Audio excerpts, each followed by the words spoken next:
جس نے تعویذ پر تو بھروسہ کیا، جس نے پرچی پر تو بھروسہ کیا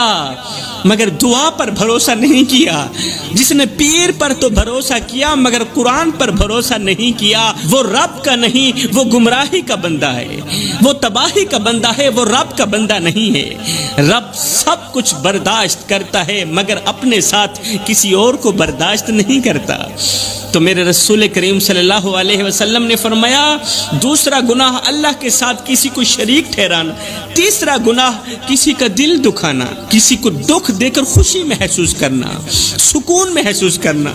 کسی کو اتنا مت ستاؤ کہ وہ اللہ کے سامنے تمہارا نام لے کر رو پڑے،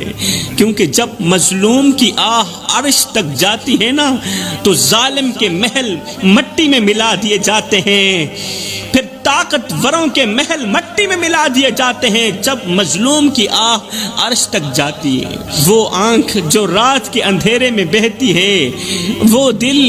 جو بے آواز تڑپتا ہے، وہ لب جو کچھ نہیں کہتے مگر خاموشی سے بد دعا ہی دیتے رہتے ہیں، قسم ہے اللہ پاک کی، ان کی فریاد عرش کا دروازہ جا کھٹکھٹاتی ہے اور اپنی بات منوا کر ہی دم لیتی ہے۔ ایسے مظلوموں کا رونا، ایسے دکھیارے لوگوں کا رونا اللہ سے اپنی بات منوا کر ہی دم لیتے ہیں۔ تمہارے رویے، تمہارے الفاظ، تمہاری بے حسی ایک دن تمہارے ہی خلاف گواہی بن جائے گی۔ اس سے پہلے کہ کسی کی سستی تمہارے لیے لعنت بن جائے، فرمایا رک جاؤ، سنبھل جاؤ، اس سے پہلے رک جاؤ، سنبھل جاؤ، کیونکہ جو رب تمہارے دلوں کے حال جانتا ہے وہ مظلوم کے دل سے نکلی ہوئی آہ کو بھی جانتا ہے۔